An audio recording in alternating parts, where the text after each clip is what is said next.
bugar, sekarang sudah meninggal.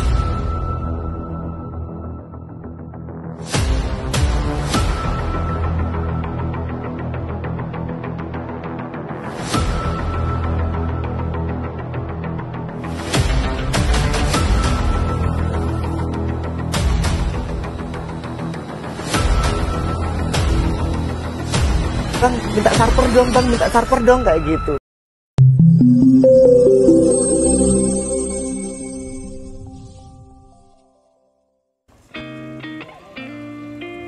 Hai Sobat Bawaslu, Assalamualaikum warahmatullahi wabarakatuh. Perkenalkan, nama saya Sulastri, Kordif HPPM HM Kecamatan Bantul. Nama saya Fulkur Kurniawan, saya Kordif HPPM Panwascam Kecamatan Wajak. Perkenalkan, kami dari Panwascam Tirtowido. Perkenalkan, nama saya Alisman, saya Kordif HPPM HP dari Kecamatan Pagelaran. Perkenalkan, saya Sunarko, Kordif HPPM Kecamatan Bululawang. Kami dari Panwaslu Kecamatan Duren. Kami dari Panwaslu Kecamatan Sumber Manjing Wetan. Perkenalkan, saya Ana Aminatul dari Panwascam Dampit. Perkenalkan, saya Alfilaila, Kordif HPPM Kecamatan Gonang Legi. Banyaknya temuan terkait dengan NKK yang belakangnya itu 00. Sehingga ketika kita menjumpai NKK yang belakangnya 00 itu mempengaruhi kinerja AKP gitu. Sehingga AKP tadi itu nggak sinkron jadinya. Kecamatan Gedangan.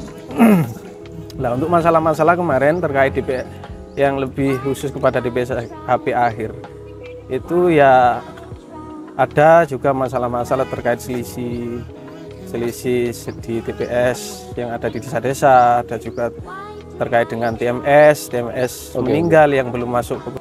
Menemukan ada 44 nama yang masih kita bilang sebagai pemilik siluma, yaitu tidak ada namanya tapi tidak dengan alamatnya.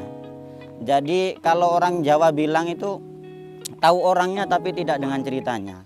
Jadi orang ini tidak ada ceritanya, akhirnya kita eksekusi, kita sampaikan kepada PPK untuk segera memperbaiki hal tersebut.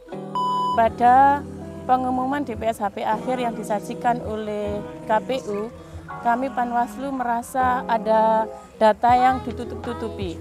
Kenapa begitu? Karena di dalam DPS HP tersebut tidak menampilkan nomor induk kependudukan ataupun nomor kartu keluarga. Daftar pemilih itu dipasang atau ditempel, diumumkan di kantor desa. Ya. Sedangkan masyarakat luas itu sulit untuk mengakses ke sana. Mereka hanya beberapa orang yang ketika ada keperluan ke kantor desa itu yang bisa melihat, itu bahkan hampir sedikit sekali yang melihat. Selama 2 hari kami mencari selisih itu tidak ketemu. Akhirnya kami koordinasi dengan PPK, koordinasi dengan PPS dan juga PKD sampai akhirnya ketemu bahwa ada beberapa kesalahan data yang terjadi di tingkat desa. Sebetulnya nama pemilih tersebut adalah penduduk pindahan dari desa Argotirto ke desa Ringinsari. Yang proses pemindahannya tidak melalui pemerintahan desa, melainkan langsung datang sendiri ke Dispenduk ke Panjen. Banyak dari PKD itu yang mengeluhkan karena mereka itu tidak mendapatkan data yang lengkap. Sedangkan kita dari pimpinan Bawaslu itu yang diminta adalah data lengkap by name by address, sehingga mereka hanya memiliki 1-2. Bahwa PKD di Ampel Gading itu kebanyakan adalah muka baru, artinya sebelumnya belum mengikuti proses dalam penyelenggaraan pemilu, jadi secara adaptasi masih membutuhkan waktu. Tapi hingga detik ini alhamdulillah mereka sudah adaptif, sudah bisa menyesuaikan diri dengan tugas-tugas kepengawasan di lapangan, seperti itu. Hingga kita sering sekali berkoordinasi dengan semua PKD sekecamatan Bululawang, baik itu pagi, siang, sore, bahkan pernah sampai malam hari itu ya, berkenaan dengan data yang tidak sesuai tersebut. Dan seharusnya bagaimana data menurut kami, data itu seharusnya adalah harus yang benar-benar murni dari coklit. Karena data itu benar-benar valid mulai dari yang TMS sampai dengan MS. Karena kalau data sudah dimasukkan ke PPS, lalu dimasukkan ke PPK, lalu dikembalikan ke KPU, turunnya melalui Sidali itu kadang data yang telah meninggal dan lain sebagainya itu masih kembali, dan itu sangat merepotkan sekali bagi pihak penyelenggara, baik itu BPK maupun Panwas Kecamatan Bululawang. Pastinya juga akan membantu prosesnya apabila mereka ada kebingungan, kemudian kesulitan mencari data. Di sekretariat, terutama komisioner juga bisa membantu mencari data ke PPK atau kan berkoordinasi dengan PPK, seperti itu ya Pak Adit. Ya, karena memang itu tugas kita selaku di Panwaslu, karena moto kita di Bawaslu itu adalah SIMPE, soliditas, integritas, terus mentalitas, harus mempunyai mentalitas dan profesionalitas. Betul sekali, seperti itu. Terima kasih. Klarifikasi yang terkait komunikasi dengan data itu dengan teman-teman PPS PKD kita itu sangat sulit. Jadi artinya dalam konteks ini DPSHP akhir kita pengennya data kita sama-sama fix, sama-sama benar dan akurat dan bisa kita pertanggungjawabkan. Intinya kan begitu.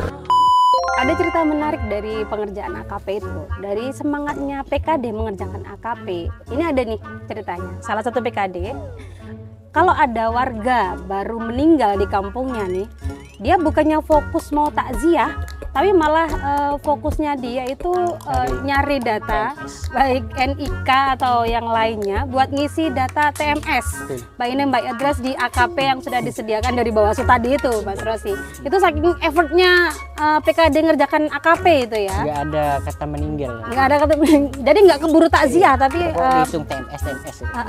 Fokusnya di TMS. Mencari kebenarannya. Bagaimana ini kok bisa di TMS kan? Karena ini di TMS kan mati. Kenapa kok bisa di TMS kan mati? Padahal pemilih ini masih hidup, sehat bugar ya, masih sehat. Ya. Terus PPS menjawab, loh, ini karena di TMS kan mati karena pemilih ini sudah meninggal. Di sini terjadilah argumentasi antara PKD bersama PPS. Setelah melakukan argumentasi untuk mendapatkan data yang valid, PKD bersama PPS melakukan penelusuran ke rumah pemilih tersebut. Nah, ternyata setelah sampai di sana, pemilih tersebut benar-benar sudah meninggal. Di sini PKD merasa kebingungan kan? Nah, kemarin bertemu masih sehat, masih bugar, sekarang sudah meninggal. Nah, ternyata PKD kita ini dihantui oleh pemilih tersebut.